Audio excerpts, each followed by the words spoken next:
Allez, on y va.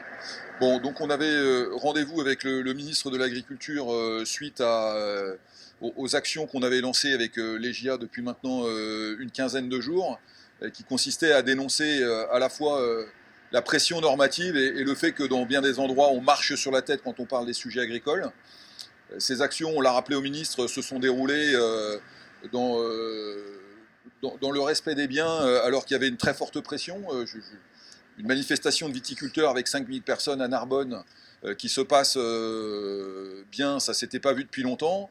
Et pour autant, on lui a rappelé qu'il y avait une extrême attente du terrain et qu'au moment dans lequel on était, il fallait maintenant que les décisions politiques soient prises.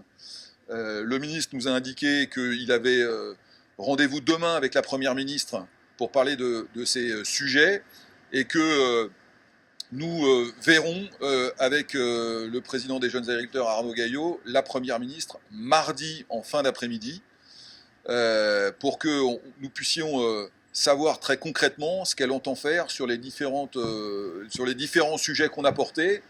Évidemment, les sujets ayant trait à la RPD, à la redevance sur l'eau, mais aussi les sujets de plus long terme comme la PLOA, mais Arnaud y reviendra. Et puis des sujets qui irritent les agriculteurs, évidemment les sujets des ratios prairies, les sujets éco-phyto, avec un gros volet éco-phyto d'échange avec le ministre. Nous considérons aujourd'hui que on ne peut pas déployer un cadre français alors même que le cadre européen n'est pas connu. Et la Première ministre elle-même, l'année dernière, au Salon de l'Agriculture, nous avait dit qu'elle s'engageait à mettre en place le cadre européen, tout le cadre européen et rien que le cadre européen. Or, aujourd'hui, sur tout un tas de sujets, nous sommes avec des distorsions de concurrence que nous dénonçons. C'est la raison pour laquelle nous attendons des décisions maintenant très fortes, de court terme. C'est évidemment, encore une fois, les RPD et l'eau, des décisions de moyen terme pour donner de la confiance et pouvoir permettre aux agriculteurs de construire un certain nombre de sujets qui évitent les surréglementations ou les agacements. L'objectif, encore une fois, c'est de faire en sorte que le monde agricole, qui a fait passer un message, me semble-t-il, très clair, mais dans la dignité, ne soit pas poussé à une forme de désespérance. Je pense que nous n'avons pas besoin de ça aujourd'hui. Et je leur dirais, à la fois parce que nous ne voulons pas d'interdiction sans solution et pas de surtransposition européenne, il y a urgence à agir. Le salon de l'agriculture aura lieu dans moins de 3 mois, et nous n'imaginons pas que sans réponse très concrète, il puisse y avoir un salon de l'agriculture qui se passe avec une forme de sérénité que nous appelons de nos voeux. Donc il faut maintenant que les choses se mettent en place rapidement. Il faut que nos demandes soient entendues. Et si la Première ministre ne nous donne pas des signes très clairs mardi, eh bien nous ferons le constat que finalement nous sommes livrés à nous-mêmes et que dans le contexte dans lequel nous sommes, ça nous paraît irresponsable. Vous voyez, nous faisons preuve de responsabilité. Les actions qui ont été menées, encore une fois, l'ont été avec le respect des biens et ça a été un travail de tous les instants pour l'ensemble des responsables de la FNSEA parce que finalement le ras-le-bol est grand. Sur les sujets sanitaires, sur les sujets, encore une fois, de, de phyto, sur la question de l'eau, évidemment, puisqu'on annonce dans un certain nombre d'endroits des efforts à consentir qui ne sont pas tenables, parce qu'on ne voit pas les choses avancer, notamment sur les sujets de stockage de l'eau. Enfin, tous ces éléments qui, au quotidien et d'une manière cumulée, finalement, arrivent à une forme de débordement qu'on ne supporte plus. Donc, j'ai envie de vous dire, rendez-vous mardi soir après la rencontre avec la Première ministre, mais vous l'avez compris, alors pas au même endroit, un peu plus loin dans la rue, euh, mais moi je veux d'abord. C'est-à-dire que vous attendez mardi avant de donner Écoutez, le ministre, en fait, l'annonce du ministre, c'est que il a rendez-vous demain avec la Première ministre avant que nous la voyions mardi, donc je veux croire qu'il y a une prise de conscience qui est en train de se passer. Le rythme n'est pas le bon. Le ministre a annoncé quelques nouvelles que nous attendions depuis longtemps, notamment l'augmentation de l'enveloppe pour la crise que subit l'agriculture biologique, qui va passer de 60 millions à 94 millions. C'est une bonne nouvelle, mais elle était attendue depuis longtemps. Et vous savez qu'on avait aussi des critères de distribution de cette aide qui n'étaient pas au rendez-vous. Donc ça, c'est une bonne nouvelle. Le ministre qui était ce matin à Montpellier dans le cadre du salon Cité-Vie, a aussi annoncé qu'il était prêt à consentir un effort plus important, sans d'ailleurs le chiffrer totalement. Mais on a besoin qu'il intervienne à Bruxelles. Un certain nombre de mesures ne sont pas que des mesures françaises, elles sont aussi des mesures à Bruxelles. Quand on parle du ratio prairie, il faut intervenir à Bruxelles. Sur les sujets IED, et notamment qui concernent le porc et la volaille, on a besoin de retrouver aussi à Bruxelles de la souplesse. Donc vous voyez, c'est sur tous les fronts qu'il faut agir et que finalement le manque d'ambition mesuré depuis trop de mois sur tous ces sujets conduit aujourd'hui à un trop-plein. Donc on a listé tous ces sujets. Maintenant, ce qu'on attend, c'est des décisions politiques. Il faut qu'on arrête avec les réunions de concertation, les rendez-vous, voilà. Tout est connu, les services connaissent, le ministre le sait, la première ministre y compris avait été alertée, donc maintenant il faut qu'on passe à l'action et c'est ça qu'on veut dire. Peut-être un mot sur la PLOA. Oui, sur la PLOA, on a pu rappeler qu'on attendait les arbitrages. Vous avez vu que je ne vais pas le redire, mais on l'a vu au CITEVI, les arbitrages sont en cours, il y a encore quelques points à négocier. On a rappelé qu'on a besoin d'un calendrier lisible avec une loi à l'Assemblée nationale avant le salon de l'agriculture. Il nous a fait part que les arbitrages étaient plus hauts. Donc ça sera l'occasion aussi mardi soir de dire à la Première ministre qu'on attend que cette loi voie le jour à l'Assemblée nationale. Et donc voilà, on va finaliser le travail, mais ça ne sera pas non plus un travail, si je puis dire, qui doit se bâcler dans les derniers jours et les dernières semaines, vu toute l'énergie qui a été mise depuis 1 an et demi. Donc voilà, on va la finaliser, mais ça ne sera pas au rabais. Donc on compte sur l'écoute, comme l'a dit Arnaud, sur les autres sujets pour arriver à bien finir. Et voilà, juste rajouter un des autres sujets, on a appuyé aussi sur les EGA. Vous savez qu'il y a bien des bassins d'élevage qui souffrent en ce moment et il faut que les EGA soient appliqués. Donc on a demandé au ministre qu'il puisse aller faire appliquer cette loi-là au-delà de tout le reste. Tout ça, par exemple pourquoi pas sur le bassin région Nouvelle-Aquitaine, ça serait pas mal. Qui est-ce qui ne les applique pas Vous voyez bien que les contrats ont du mal à signer, donc oui. Pour voir qui ne joue pas le jeu. Et sur la LOA, vous êtes optimiste sur le fait qu'elle verra un jour le jour et qu'elle verra le jour avant le SIA, parce que nous on en parle maintenant de juin prochain. Alors moi je l'ai dit très clairement, comme je vais vous le dire au ministre, tout dépend comment le président de la République a envie de déambuler dans les allées. Ah, c'est la menace. Bah oui, mais bon, à un moment donné, moi ça fait fait 1 an et demi que tout le monde travaille et là ça voudrait dire que d'un revers de la main, on ne tient pas compte d'un débat démocratique qui a été organisé dans les territoires, ça serait dommage.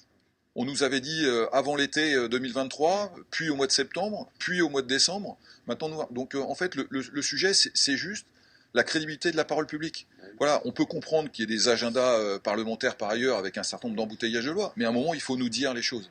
Et il faut que les choses dites soient tenues. On a par exemple dénoncé auprès du ministre le fait qu'au moment où je vous parle, il reste 22 loups à tuer sur le quota de loups qui doivent être prélevés. Bon voilà, et donc on ne peut pas avoir des nouvelles règles, parler d'un plan loup et ne pas faire tout simplement le travail qui doit être réalisé. Il y a un peu plus de 200 loups à prélever cette année, au moment où on se parle, on est à moins d'un mois. Et réelle que vous estimez à combien ? Nous, on pense que la population réelle est plus près de 2000 animaux que des 1000 qui ont été comptés, 1100 qui ont été comptés. Mais là encore, je ne rentre pas dans la polémique. On en a déjà dit quelques mots. On considère que entre le premier comptage et le deuxième comptage cette année, il y a eu un écart de 200 animaux. Et que se tromper de 200 animaux, c'est beaucoup. Et donc on a très clairement considéré que c'était un comptage militant, on l'a dit. Les choses, semble-t-il, vont être revues pour le comptage, mais on est aussi tous conscients que les loups, ils doivent être tués, prélevés en début de campagne et pas se retrouver au mois de décembre avec le travail qui n'est pas fini. Et c'était déjà le cas l'année dernière. Donc on ne peut pas se retrouver dans des situations où entre ce qu'on dit et ce qu'on fait, on est en permanence dans le décalage. Donc ce qu'on attend, c'est la crédibilisation de la parole publique. On dit ce qu'on fait, on fait ce qu'on dit, et puis on avance concrètement pour trouver des solutions. Le président de la République a dit pas d'interdiction sans solution pour tous les moyens de production. La première ministre a dit pas de surtransposition européenne.